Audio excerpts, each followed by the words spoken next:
தயவு செஞ்சு இப்படி என் எமோஷனோட யாரும் விளையாடாதீங்க. கண்மணி, அப்படிலாம் எதுவும் இல்லடி. இது உனக்காக தான். மாமாவும் நீயும் விலகியே இருக்கீங்கக்கா. உங்களை சேர்த்து வைக்கிறதுக்காக தான் எல்லாருமா சேர்ந்து இப்படி யோசிச்சோம். வாயை மூடு பிருந்தா. நீங்க இப்படி பண்றது சேர்த்து வைக்கிறதுக்கான வழி இல்ல, மேலும் மேலும் பிரியறதுக்கான வழியை தான் நீங்க பெருசாக்குறீங்க.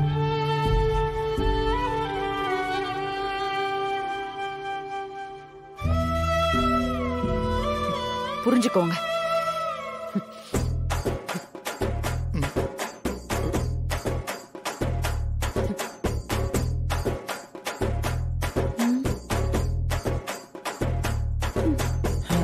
மாறா, என்னடா எப்படி ஆயி போச்சு?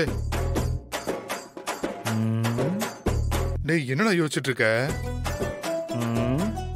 அண்ணி உன்னை பார்த்து முறைச்சிட்டு போறாங்களே, அதுக்கு என்ன அர்த்தம்னு தெரியுமா?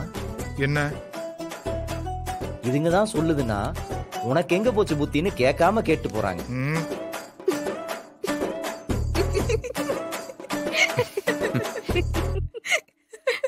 என்ன பார்த்தா உங்க எல்லாருக்கும் நக்கலா இருக்குல்ல? எனக்கு நக்கலா இல்ல சாமி, ஐடியா கொடுத்தவங்க தோ நிக்கிறாங்களே ஐடியா மண்ணி, அவங்க கிட்ட கேளு. என்னங்க எங்க அண்ணனை பார்த்தா நக்கலாவா இருக்கு? ஹலோ, பின்ன நீ கொடுத்த ஐடியா தான் சொதப்புன்னு எனக்கு அப்பவே தெரியுமே. பெரிய அப்படியே காதல டாக்டர் பட்டம் வாங்கின மாதிரி லவ் டிப்ஸ் கொடுத்துட்டு இருக்கா. சும்மா இதுல என்ன கலாய்க்கிற நீ? எப்படி பல்பு வாங்குனீங்கன்னு பாத்தீங்கல்ல? ஹலோ ஹலோ, பிளான் எல்லாம் நல்லா தான் போயிட்டு இருந்துச்சு. ஆனா மாமா தான் நடுவுல வந்து சொதப்பிட்டாரு. ஒரு பிளான் பண்றதுக்கு முன்னாடி அதுல இருக்கிற சாதகம் பாதகத்தெல்லாம் சேர்த்து தான் யோசிக்கணும். இல்லன்னா இப்படிதான் எங்காவது போய் முட்டு சத்துல முட்டிட்டு நிக்கும். டேய் ராகவா, ரொம்ப எல்லாம் ஃபீல் பண்ணாத. ஏதோ கொஞ்ச நேரம் அவ உன் பக்கத்திலே இருந்து உன்னை கவனிச்சுக்கிட்டால, அதுவே பெரிய ஆறுதல் தான். நீ பண்ண வேலைக்கு உன்னை உடனே மன்னிச்சு ஏத்துக்கணுமா? ஆளப்பாரு உள்காய்ச்சலா நடுங்குதான். என்னடே, நீ நினைச்சது நடக்கலன்னா அது இந்த போட்டியில கலந்துகிட்டா அது கடைசியா ஆறுதல் பரிசு கிடைக்கும்ல, அது மாதிரி உனக்கு கிடைச்சதா நினைச்சுக்க. இங்க பாருடா, இதுக்காக எல்லாம் ஃபீல் பண்ணிட்டு உட்கார்ந்துட்டு இருக்காத.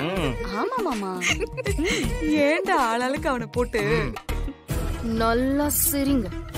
இன்னும் கொஞ்ச நேரத்துல போன் வரும், பதறிட்டு ஓடுவீங்க. அத்தை வேணாம்,